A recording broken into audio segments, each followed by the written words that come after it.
So you were talking about the evolution of the term white supremacy, racism, all of those ideas, but the fact is white supremacy is not new. The conservative values that you and many here wish to uphold, y'all kind of ignore the fact that this country was founded on the genocide of Native Indigenous peoples, who were called primitive savages and murdered, massacred. Racism and white supremacy is not a bipartisan issue. It's an American issue and one which we must all come to terms with. But if the American dream, which you were talking about, is that anyone can do anything and be anything that they want, how can we support this kind of fanciful idea when the reality is that Native peoples and so many other marginalized groups, through systemic economic barriers partly caused by the environment of our founding, are left behind from that dream? The question is, I'll rephrase it. The question is, isn't it true that America was contaminated by white supremacy from the very beginning, and that the genocidal acts of white supremacy, like the displacement, Hi guys, welcome back to my YouTube channel. So if you are new here, please subscribe to my YouTube channel.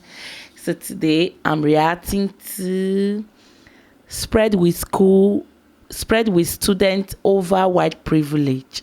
So guys, please let's enjoy the wonderful video with me. location and massacre of the Native Indians is an American crime and not a partisan crime. Let me answer it this way. First of all, who were the people who took the American Indians off their ancestral lands, drove them further west, enslaved the ones who stayed, killed the ones who resisted? The answer, the Jacksonian Democrats of the 19th century. They did it.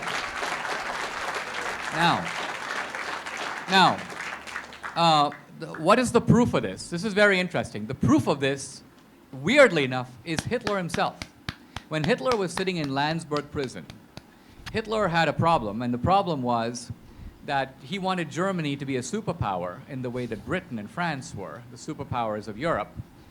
And Hitler was thinking, we have to do this through colonialism, because that's how the British and the French became powerful. The British run India, they run half of Africa, the French have colonies all over the world. Hitler thought, Germany needs to do that. But he realized, but there's nothing left to take. All the real estate on the planet has been sort of occupied. So how can Germany become a great power? And then Hitler realized, Andrew Jackson figured out how to do that in the United States. His formula was really simple. Drive the Indians off their land, kill the ones who resist, enslave the ones who remained. In other words, Jackson didn't have to leave his neighborhood. He performed genocide and colonialism right at home. And Hitler said, I got to do that. I got to take a page from the Jacksonian Democrats.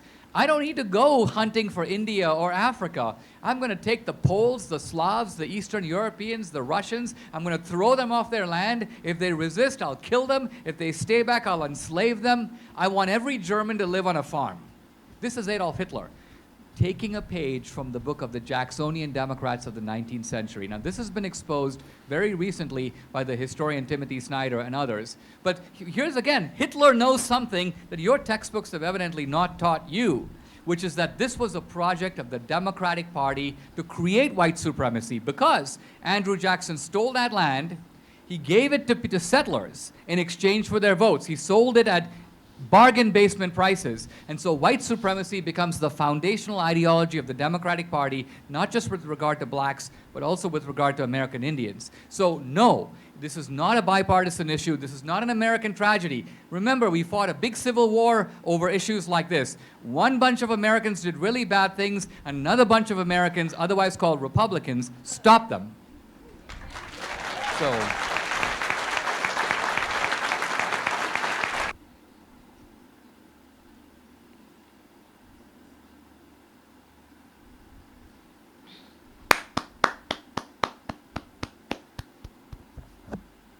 Oh my god.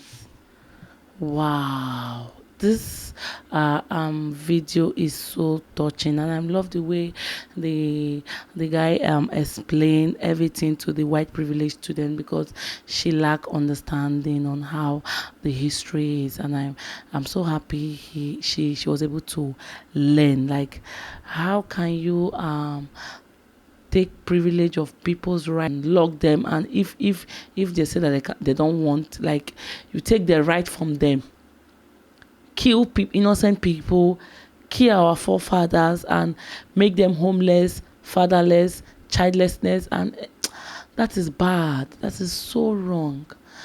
I'm happy that we are speaking out. We know our right. Our fundamental human rights should be heard, should be respected. We know our right, and we speak up for our right. It's very, very important to speak up. If someone is doing something that you don't like, you speak up.